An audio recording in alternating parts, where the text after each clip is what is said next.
Om Shanti, dear students, look at this blackboard. Class 12 subject history part है 4 अर्थात अध्याय 4। Heading है, देख लीजिए, विचार, विश्वास और इमारतें, सांस्कृतिक विकास। विचारक, विचार करने वाला। विश्वास, किसी पर यकीन करना। इमारतें, जैसे भवन है, महल है, या अपने कार्य से जो तैयार करके लंबे समय के लिए खड़ा किया। और सांस्कृतिक विकास, उसका रहन सहन, बोलचाल, भाषा, ये सब आता है। तो देख लीजिए, बौद्ध धर्म के संदर्भ में है यह पाठ। विचारक, विश्वास और इमारतें, सांस्कृतिक विकास। ईसा पूर्व 600 से ईसा संवत 600 तक। 6ठी शताब्दी ईसा पूर्व का काल न केवल भारतीय इतिहास में अपितु संपूर्ण विश्व इतिहास में धार्मिक परिवर्तनों का काल रहा है। कहने का भावार्थ है, प्यारे, धर्म के क्षेत्र में आमूलचूल परिवर्तन, बदलाव। आप सबको पता है, मनुष्य का जो मस्तिष्क है उसमें अलग प्रकार की विचार चलता रहता है। कभी ये करूंगा, कभी उस कार्य को किया जाए, कभी ऐसा किया जाए। परिवर्तनशील है, कहने का तात्पर्य। इस काल में ईरान में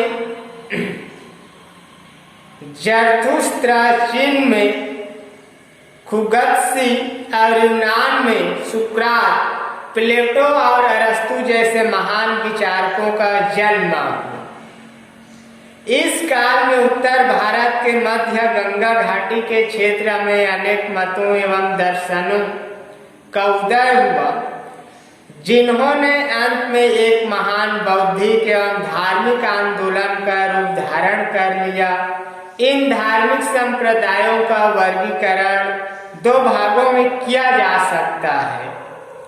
एक वे जिन्होंने बौद्धिक धर्म का खुला प्रतिरोध किया, और दूसरे वे जिन्होंने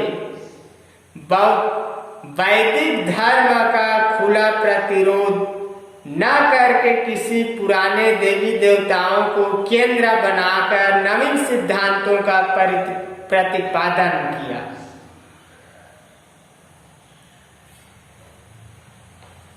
देख लो, किसी ने वैदिक धर्म का प्रतिरोध किया, तो किसी ने उसके स्थान पर नए नवीन सिद्धांतों का प्रतिपादन किया।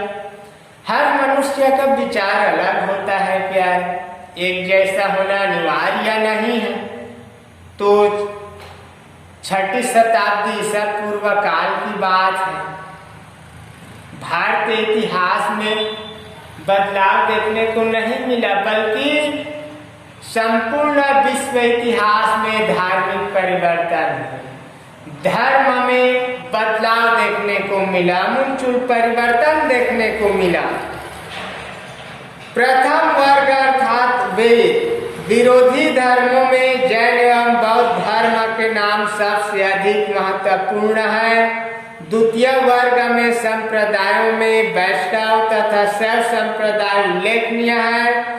धार्मिक एवं बौद्धिक आंदोलनों को अधिक व्यापक एवं लोकप्रिय बनाने का वास्तविक श्रेय जैन तथा बौद्ध धर्म को है। हम इस अध्याय में बौद्ध धर्म सहित वैदिक, जैन, शैव एवं वैष्णव धर्मों का तथ्यपरक अध्ययन प्रस्तुत करेंगे। साथ ही सांची स्तूप के विशेष संदर्भ में बौद्ध काल का अध्ययन करेंगे। तो इतना तो आप लोग समझ गए होंगे। छठी शताब्दी ईसा पूर्व की बात है। भारत के इतिहास में ही बदलाव देखने को नहीं मिला, बल्कि संपूर्ण विश्व के इतिहास में धार्मिक बदलाव देखने को मिला। उसी समय देख लीजिए, ज़रथुस्त्र चीन और खुगसी चीन का है और ईरान का ज़रथुस्त्र, और यूनान में सुकरात और प्लेटो और अरस्तु जैसे महान विचारकों का क्या हुआ था, जन्म हुआ था, जिन्होंने विश्व को एक नया मार्ग दिखलाया, नया धर्म की ओर विश्व को ढकलने का प्रयत्न किया है। देखेंगे इतिहास जानने के साधन या स्रोत। विचाराधीन काल में इतिहास को जानने के प्रमुख स्रोत निम्नलिखित है। पहला है वैदिक साहित्य। जो वेद है उसी को वैदिक साहित्य कहा गया है। वैदिक साहित्य में वेद, ब्राह्मण, आरण्यक, उपनिषद, सूत्र, स्मृतियां, पुराण आदि शामिल हैं। ये सब वैदिक साहित्य के अंतर्गत आते हैं। पूछ देगा बोर्ड में आप लोगों को प्रश्न तो आना चाहिए, वैदिक साहित्य के अंतर्गत क्या क्या आता है, तो लिखना वेद आता है, ब्राह्मण आता है, आरण्यक आता है, उपनिषद आता है, सूत्र आता है, स्मृतियां आता है, पुराण भी इसमें शामिल है। ऐसे लिख सकते हो। वैदिक साहित्य में सर्वाधिक महत्वपूर्ण ग्रंथ वेद है। वेदों की संख्या 4 है। ऋग्वेद, सामवेद, यजुर्वेद, अथर्ववेद। 2 नंबर का पूछ देता है, वेद कितने हैं या वेदों के नाम लिखिए, तो आप लोगों को आना चाहिए वेद कितना। वेदों की संख्या 4। पहला क्या है, ऋग्वेद, दूसरा सामवेद, तीसरा यजुर्वेद और चौथा अथर्ववेद।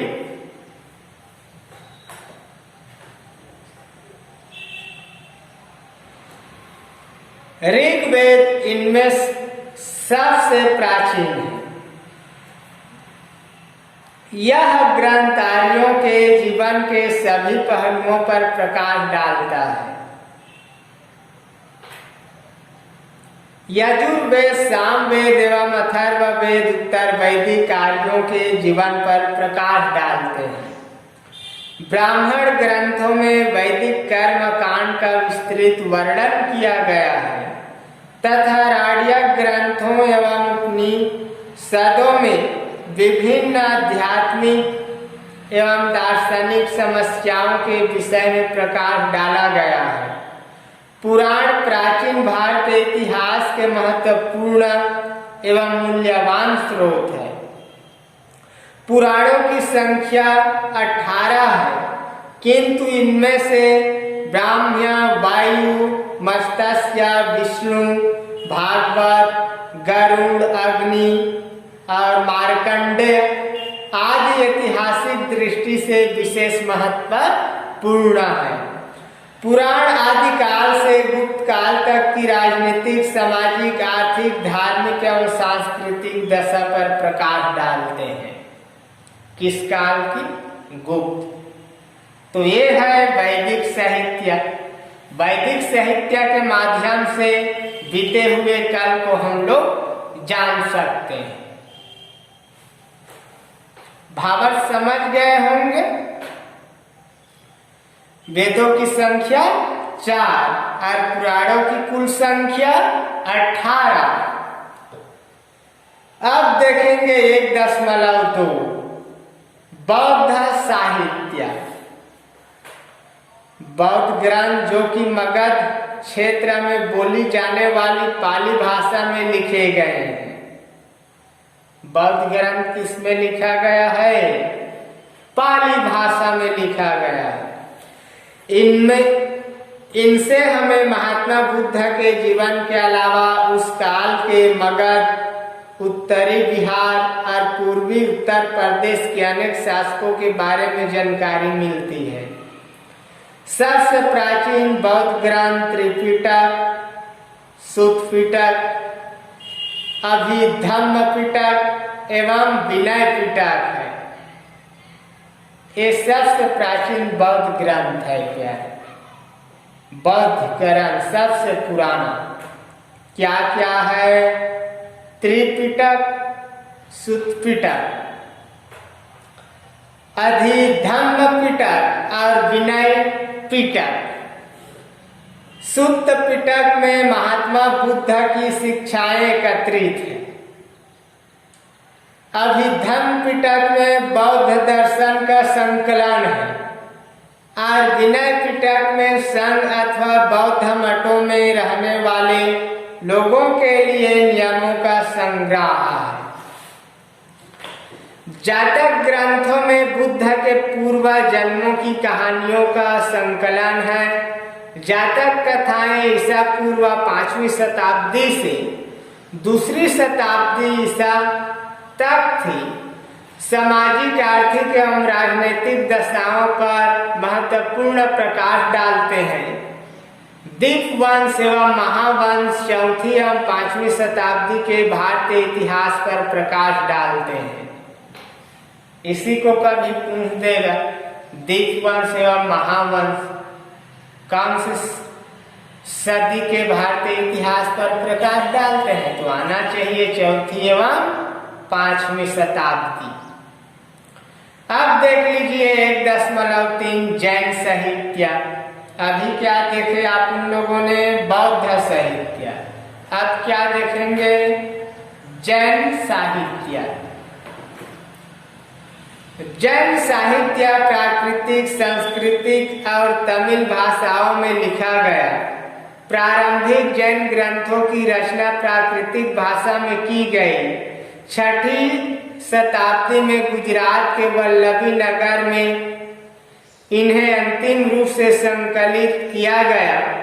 जैन आगमों में सर्वाधिक महत्वपूर्ण 12 अंग हैं।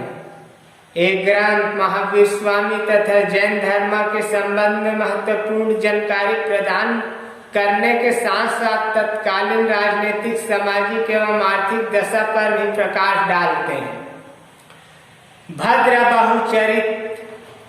चरित्र, परिशिष्ट पर्व, सम्रामदित्य कथा, कथा कोश, कुवल्यमाला आदि पुराण और उत्तर पुराण अन्य महत्वपूर्ण ग्रंथ हैं। इन सब से इतिहास को जाना जा सकता है।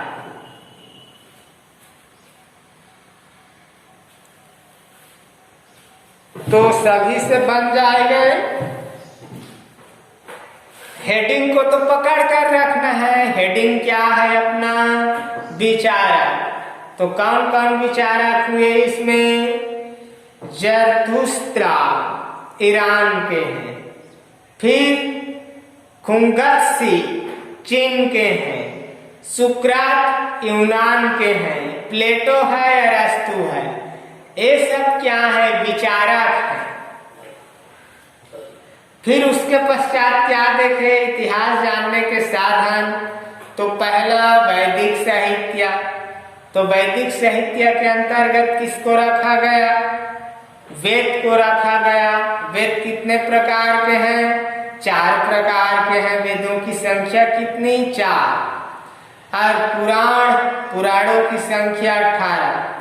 फिर बौद्ध साहित्य को रखा गया। बौद्ध साहित्य से भी क्या है? इतिहास के बारे में जानकारी मिलता है। फिर जैन साहित्य को रखा प्यारे। अब दूसरा हेडिंग है जैन एवं बौद्ध धर्म के उदय के कारण। जैन और बौद्ध धर्म का जन्म क्यों, ऊपर क्यों उठे? इसके क्या कारण थे जिसके कारण जैन धर्म आगे बढ़ा और बौद्ध धर्म? तो देख लीजिए, छठी शताब्दी ईसा पूर्व के काल में जैन एवं बौद्ध धर्मों का उदय हुआ। इसके प्रमुख कारण निम्नलिखित हैं। 2 कर्म कांड एवं वैदिक धर्म की जटिलता। ऋग्वेद कालीन धर्म अपनी आरंभिक अवस्था में अत्यधिक सरल एवं विशुद्ध था। आर्य स्तुति पाठ करके तथा यज्ञ एवं चढ़ावा अर्पित कर देवी देवताओं की उपासना करते थे। यज्ञों के समय सूक्तों का उच्चारण करके पशुधन, पुत्र स्वास्थ्य, दीर्घायु आदि के लिए प्रार्थना की जाती थी। यज्ञ आदि गृह स्वामी द्वारा संपन्न कर लिए जाते थे। मैं ये नहीं कह रहा हूं पूजा पाठ करना एक धांधली है, किंतु उसमें जिन चीजों का इस्तेमाल होता है समाज को कमजोर बना देता है प्यारे। इसमें कहा गया है ना, सरल एवं विशुद्ध था। ऋग्वैदिक काल में जिस प्रकार का धर्म प्रचलित था, पूजा अर्चना किया जाता था, देवी देवताओं को मनाने के लिए जो भी नियम अपनाए जाते थे, उसमें सृष्टि के जीव जंतुओं को हानि होता था। ये भावार्थ है इसका। आगे देखिए, धीरे धीरे वैदिक धर्म में अनेक जटिलताएं आ गई। धर्म पर एक वर्ग विशेष का प्रभुत्व स्थापित हो गया तथा धर्म का स्थान जटिल कर्म कांडों ने ले लिया। खर्चीले यज्ञों, बलि व्यर्थ के रीति रिवाजों एवं आडंबरों को अत्यधिक महत्व दिए जाने लगा। कुछ यज्ञ तो कई दिनों, महीने और वर्षों तक चलते थे। इस प्रकार का जटिल, बोझिल एवं दुरूह धर्म जन सामान्य की पहुंच से दूर होने लगा। क्या देवी देवता को पूजा करने के लिए, प्रसन्न करने के लिए किसी जीव का बलि चढ़ाना ही एक मार्ग है क्या? नहीं नहीं, मैं पूछता हूं, बताइए। तो ये तो गलत मार्ग है। देवी देवता के ऊपर उसी के जन्म दिए हुए जीव जंतु की बलि चढ़ाना, ये तो अपराध कार्य है। क्या खुश होंगे इसमें देवी देवता? नहीं होगा। तो देख लीजिए, खर्चीला यज्ञ होता था तो यज्ञों में आडंबरों को अत्यधिक महत्व दिए जाने लगा। लोगों में जब ज्ञान आई, जागृति आई, तो इस प्रथा का विरोध किए होंगे।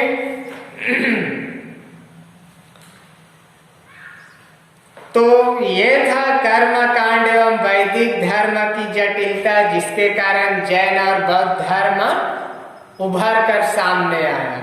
दूसरा बिंदु देखिए, जाति प्रथा की जटिलताएं। ऋग्वैदिक युग में कर्म के आधार पर वर्ण बनाए गए थे, जिसका उद्देश्य क्या था? सामाजिक व्यवस्था का सुचारू रूप से संचालन करना। लेकिन उत्तर वैदिक युग तक यह व्यवस्था जन्म पर आधारित व्यवस्था में बदल गई। छठी शताब्दी ईसा पूर्व तक यह व्यवस्था बहुत जटिल एवं कठोर हो गई। ब्राह्मण, क्षत्रिय एवं वैश्य को द्विज कहा जाता था। इन्हें जनेऊ धारण करने एवं वेद पढ़ने का अधिकार था, किंतु चौथे वर्ण शूद्र को इससे वंचित रखा गया। इस प्रकार समाज के एक बड़े हिस्से में वैदिक परंपरा के विरुद्ध तीव्र असंतोष था। तो ये वर्ण व्यवस्था प्रचलित था, जिसके कारण असंतोष फैल गया। कहने का तात्पर्य क्या है? वर्ग को कौन बनाया? मनुष्य। जाति पाति को कौन बनाया? मनुष्य। क्या देवता बनाया? ईश्वर ने बनाया, जाति पाति ऊंच नीच नहीं। इन सारी बातों को मनुष्यों ने बनाया, और एक को ऊंचा और एक को नीचा। तो नीचे वालों ने क्या किया? ऊंचे वालों का विरोध किया। जैसे कि यहाँ पर देख लीजिए, कहा गया है ब्राह्मण है, क्षत्रिय है या वैश्य है, इसको द्विज कहा गया है, और इन्हें जनेऊ धारण करने एवं वेद पढ़ने का अधिकार था। अब जबकि चौथे वर्ण है शूद्र, उसको इन सारी चीजों से वंचित रखा गया, तो जाहिर सी बात है विरोध प्रदर्शन करेगा ही। अब देखते हैं 2.3 वेदों की कठिन भाषा। मैं आप लोगों को पढ़ा रहा हूं जो इतिहास बुक में लिखा है, और हमारा क्षेत्र की जो भाषा है उसके अनुसार मैं समझा रहा हूं, पढ़ा रहा हूं। यदि इन सारी चीजों को मैं उर्दू में या फारसी में ट्रांसलेशन करूं तो समझ आएगा क्या? नहीं आएगा प्यारे। तो वेद की जो भाषा थी वह कठिन थी, जिसके कारण जैन एवं बौद्ध धर्म का उदय हुआ। देख लीजिए, वैदिक ग्रंथों की रचना संस्कृत भाषा में की गई थी। 6वीं शताब्दी ईसा पूर्व तक यह भाषा जन सामान्य की भाषा न होकर केवल विद्वानों की भाषा बन चुकी थी। पाली और प्राकृत सरल होने के कारण जन सामान्य की भाषाएं बन चुकी थी, किंतु अभी भी सभी धार्मिक कार्यों में संस्कृत का ही प्रयोग होता था। अतः धर्म ग्रंथ जन सामान्य की समझ से परे थे। ब्राह्मणों ने इस स्थिति का लाभ उठाकर धर्म शास्त्रों की मनमानी व्याख्या करने लगे थे। जन सामान्य को एक ऐसे धर्म की जरूरत थी जिसके सिद्धांत जन सामान्य की भाषा में हो, जिन्हें सभी लोग आसानी से समझ सके। तो जिस भाषा को लोग आसानी से समझेंगे उस क्षेत्र की ओर अग्रसर होंगे मनुष्य, और जिस भाषा को समझने में कठिनाई जाएगी उधर कठिनता से प्रवेश करेंगे। तो वेदों की जो भाषा थी वह क्या थी? कठिन थी। संस्कृत देख लीजिए 2.4 नए विचारों का उदय। उपनिषदों में वर्णित विचारधाराओं से पता चलता है कि लोगों में जीवन के अर्थ, मृत्यु के बाद के जीवन की संभावना और पुनर्जन्म के विषय में जानने की उत्सुकता बढ़ रही थी। तो इसमें जानना क्या है भाई? कर्म प्रधान है। ईश्वर ने इतने सृष्टि में क्या है 84,000 या लाख जीवों को भेजा है सृष्टि में। तो चक्र माफिक चलता है प्यार। आप ईश्वर को मान लिए, सच्चे मन से उसका पूजा अर्चना किए ईश्वर की, और जिस कार्य के लिए भेजा है उस कार्य को किए। किसी प्रकार का हिंसादायक कार्य नहीं करोगे, सबका भला चाहोगे, हित चाहोगे, और अपने पापों को कम करने के लिए ईश्वर की स्तुति करोगे। तो क्या है जो जीवन मरण की जो दुखद घटना है सृष्टि में, उससे मोक्ष पाया जा सकता है। तो यहाँ पर क्या कहे? नए विचारों का उदय। उपनिषदों में वर्णित विचारों से पता चलता है कि लोगों में जीवन के अर्थ, मृत्यु के बाद के जीवन की संभावना और पुनर्जन्म के विषय में जानने की उत्सुकता बढ़ रही थी। लोग यज्ञों के महत्व के बारे में सोचने लगे थे। इस स्थिति में कुछ दार्शनिक इस प्रश्न की सत्य एक है या नहीं का उत्तर ढूंढने के लिए प्रयत्नशील थे। अनेक विचारक श्रमण स्थान स्थान पर घूम कर अपने विचारों के विषय में अन्य लोगों से तर्क वितर्क करने लगे। ऐसी चर्चाएं अक्सर उपवनों में बनी झोपड़ियों में होती थी, जहां घुमक्कड़ मनीषी आकर ठहरते थे। ये दार्शनिक एवं विचारक समाज के सभी वर्गों से संबंधित होते थे। इनका उद्देश्य जीवन के सत्य को जानना तथा मानसिक शांति एवं आनंद को प्राप्त करना था। निस्संदेह इन नवीन विचारों एवं विचारकों ने जैन धर्म एवं बौद्ध धर्म के उदय की पृष्ठभूमि तैयार कर दी थी। तो बहुत से विचारकों ने क्या किया, एक स्थान से दूसरे स्थान घूम कर घुमक्कड़ जैसे लोगों से वाद विवाद करने लगे, चर्चा करने लगे। कहने का तात्पर्य है तर्क वितर्क करने लगे, जिसके कारण लोगों में ज्ञान की जागृति आई और पुराने परंपरा को छोड़कर नए परंपरा की ओर अग्रसर हुए लोग।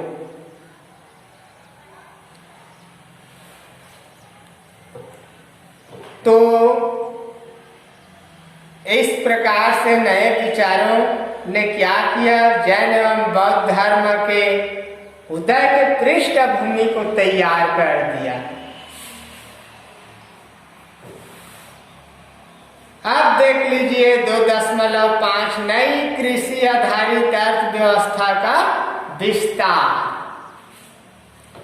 लगभग 600 ईसा पूर्व के आसपास जब लोहे का प्रयोग होने लगा तो लोहे के औजारों से जंगलों की कटाई की गई, वहीं बस्तियां अस्तित्व में आई तथा कृषि भूमि का विस्तार किया गया। खेतों की जुताई तथा अन्य कृषि कार्यों के लिए बैलों की मांग में वृद्धि होने लगी, किंतु वैदिक कर्मकांड के कारण यज्ञों में पशु बलि दी जाती थी, जिस कारण पशुधन की हानि हो रही थी। मगध के दक्षिणी एवं पूर्वी छोरों पर रहने वाले कबायली लोगों में के मांसाहारी होने के कारण भी पशुधन की हानि हुई। नवीन कृषि आधारित अर्थव्यवस्था के विकास एवं विस्तार के लिए पशुवध को रोकना नितांत आवश्यक था। अतः जन सामान्य अब वैदिक कर्म कांडों के विरुद्ध होने लगे, अर्थात विरोध करने लगे।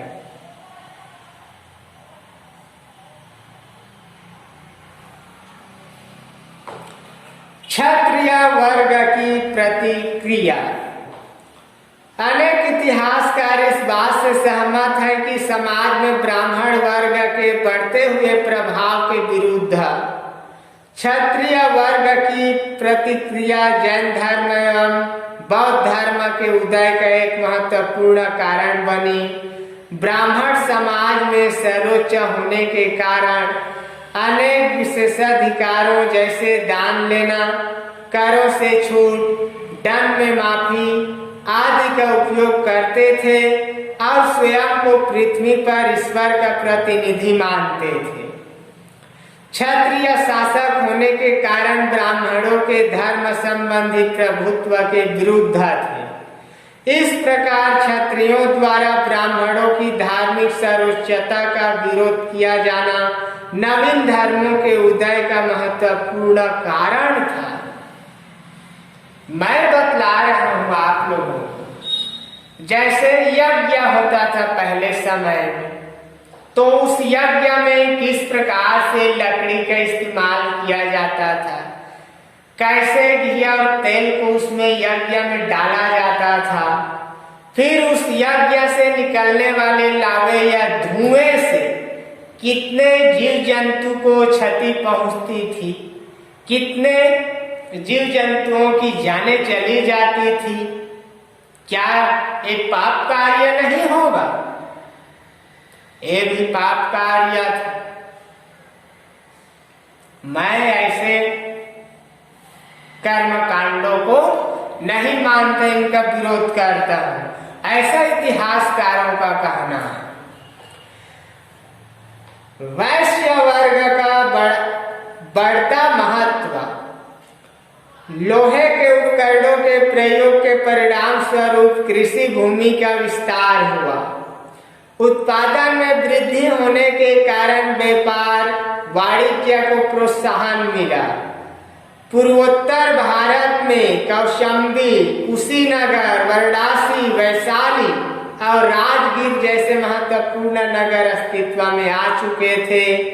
सिक्कों के प्रचलन से व्यापार वाणिज्य को प्रोत्साहन मिला और समाज में वैश्यों का महत्व बढ़ने लगा। ब्राह्मण प्रधान समाज में वैश्य तीसरे स्थान पर थे, अतः वे किसी ऐसे धर्म की आकांक्षा करने लगे जिसके तहत उनकी स्थिति ऊंची हो सके। 2.8 है प्यारे। अनुकूल राजनीतिक परिस्थितियां। 600 ईसा पूर्व के आसपास की अनुकूल राजनीतिक परिस्थितियों ने भी जैन एवं बौद्ध धर्म के उदय के में योगदान दिया। तत्कालीन उत्तरी भारत में मगध सबसे शक्तिशाली राज्य था। इस राज्य के दो महान शासक बिंबिसार और अजात शत्रु ब्राह्मणों के प्रभाव से मुक्त थे। वे उदार एवं धार्मिक दृष्टि से सहनशील शासक थे। मगध की बहुसंख्यक जनता भी ब्राह्मणवादी परंपराओं के विरुद्ध थी, अतः इस राज्य में ब्राह्मणों के झूठे आडंबरों एवं प्रचलित बुराइयों के विरुद्ध आवाज का उठना स्वाभाविक था। उल्लेखनीय है कि जैन धर्म एवं बौद्ध धर्म का सर्वाधिक प्रचार मगध में हुआ तथा बिंबिसार एवं अजात शत्रु ने इन दोनों धर्मों को संरक्षण प्रदान किया। तो परमात्मा को पुनः याद करेंगे कुछ क्षण।